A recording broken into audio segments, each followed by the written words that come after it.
미국 뉴욕 시장은 트럼프 덕분에 계속 올라가고 있습니다. 결국에 3대 지수도 다 상승했고 테슬라 올라가고 엔비디아는 좀 쉬고 있고요. 비트코인의 가격 올라가고 금융주도 올라가고 계속 상승세를 타고 있습니다. 자, 미국 안에서도 이 트럼프의 수혜주와 피해주로 좀 나뉘는 모습은 보이고 있는데 그래도 전반적으로 상승세를 나타내고 있죠. 자, 과연 트럼프의 행정부가 시장을 더 끌어올려 줄까요? 그것을 방향을 탐색할 수 있는 방법은 바로 트럼프 2.0 정부에 어떤 인사들이 들어가는가에 따라 우리가 투자의 방향이라든지 앞으로의 미래에 대해서 예측을 해볼 수 있을 것 같습니다. 그래서 오늘은 트럼프 2.0 행정부, 과연 어떤 인사들이 들어갈까 정리를 해보았습니다.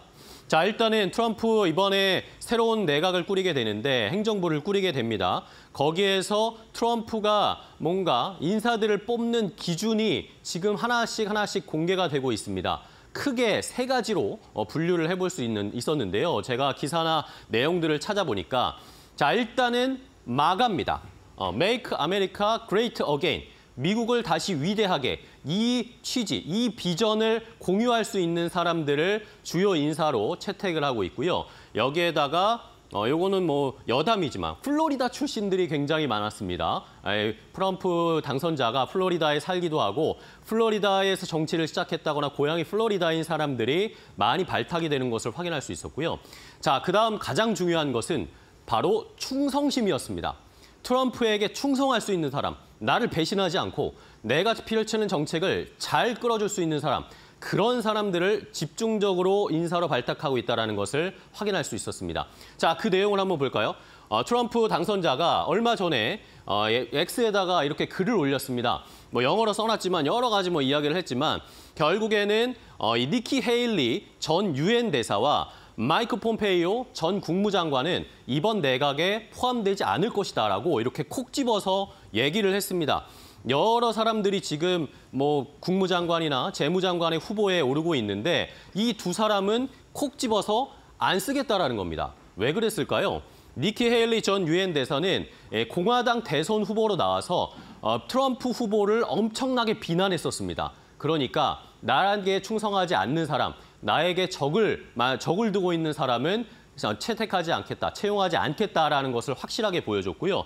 그리고 마이크 폼페이오 전 국무장관은 한때는 국방부 장관으로 임명될 거다 이런 이야기들이 있었는데 이렇게 마이크 폼페이오를 거부했습니다. 마이크 폼페이오 여러분들 기억하시죠? 예전에 우리나라 북한과 트럼프 후보 김정은과의 이런 물밑 접촉, 북미 대화를 할 때 주요 인사로 북한에 자주 갔던 인사입니다. 그런데 마이크 폼페이오는 이 트럼프 정권 말기에 트럼프의 정책이라든지 트럼프가 펼치는 백악관 내에서의 행동들에 비판하는 내용들을 막 쏟아냈던 사람입니다. 그러니까 나에게 비난하고 내 정책을 내가 추구하는 방식을 따르지 않는 사람은 쓰지 않겠다라는 거죠. 그 가이드라인을 확실하게 보여줬습니다.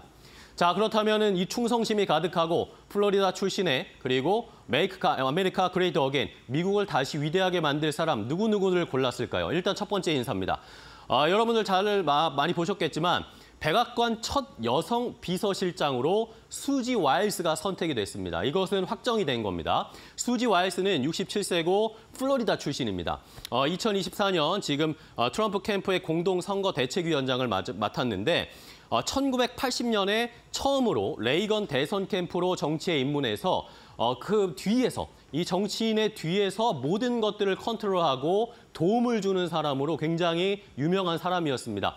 트럼프가 이렇게 당선 수락 연설을 할 때 이 수지 와일스를 굳이 앞으로 내세워서 한마디 해봐라. 내가 너 때문에 대통령이 됐다라고 이야기를 했는데 수지 와일스가 끝끝내 마이크 앞에 서지 않고 자기는 뒤에서만 보좌하겠다. 말을 하지 않고 본인을 아끼고 숨기는 모습이었습니다.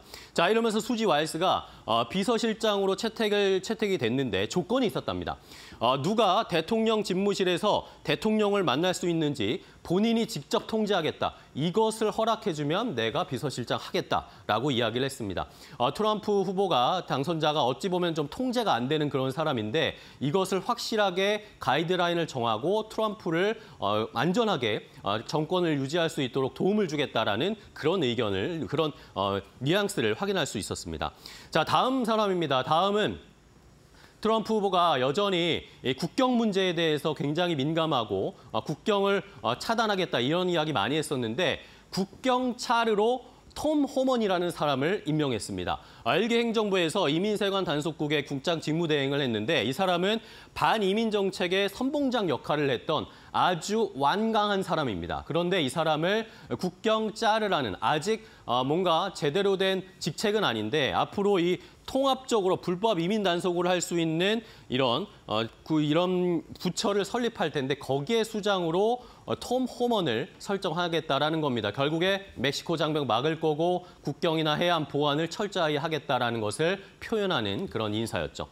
다음 사람입니다. 다음 사람은 우리가 많이 관심을 가져야 할 재무장관입니다. 재무장관 유력 후보자, 아직 선정된 건 아닙니다. 스콧 베센트라는 사람인데 이 사람은 키스퀘어 그룹의 창업자입니다. 헤지펀드 창업자인데 그동안 언급했던 것들을 잘 살펴보니까 돈키호테식 에너지 전환을 위한 투자, 비경제적인 정부 명령에 따른 반도체 제조 공장 투자로 인해서 미국 경제 경쟁력이 약화가 됐다.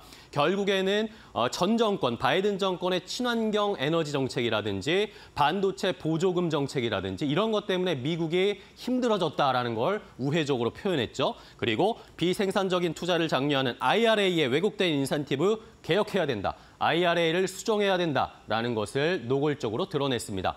자, 재무장관으로 JP모건 다이먼 회장도 이야기가 나왔는데 JP모건은 다이먼 회장은 참여하지 않는 것으로 일단은 확정이 됐습니다.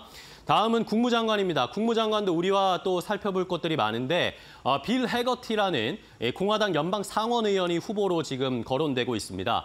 트럼프의 주한미군 철수 주장에 대해서 기자들이 질문을 했는데 이것에 대해서 빌 해거티가 이거는 사업가가 협상하는 방식일 뿐이다 라고 이야기를 하면서 가까운 예로 일본은 국방 예산을 GDP의 1%에서 2%로 2배 늘리기로 했는데 이거 굉장히 긍정적인 결과다. 한국도 이것을 따라가야 한다. 결국에 우리의 방위비 인상도 다가올 것으로 예상이 되는 상황입니다. 국무장관 후보자 빌 해거티까지 한번 예상을 해봤고요. 자, 다음으로 살펴볼 인물은 어제도 확인을 해봤지만 USTR, 미국 무역대표부의 대표인 그리고 라이트하이저 이야기도 역시 어제 해드렸는데 미국 무역대표부 대표 그리고 라이트하이저도 역시 우리의 한미 FTA를 재협상할 수밖에 없는 상황이 펼쳐질 것으로 예상이 되기 때문에 저희가 주목을 해봐야 되겠고요. 참고적으로 라이트하이저도 플로리다에 거주한다고 합니다. 플로리다 사람들이 많죠.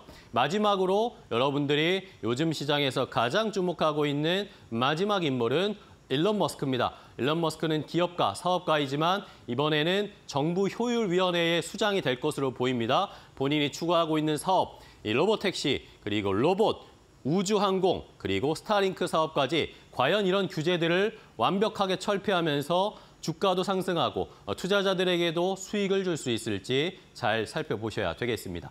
자, 미국의 인사를 확인하니까 앞으로의 미국의 방향성이 보입니다. 과연 트럼프 랠리는 어디까지 이어지게 될까요? 추가적인 인사 관련된 내용도 한번 정리해드리도록 나중에 체크해드리도록 하겠습니다.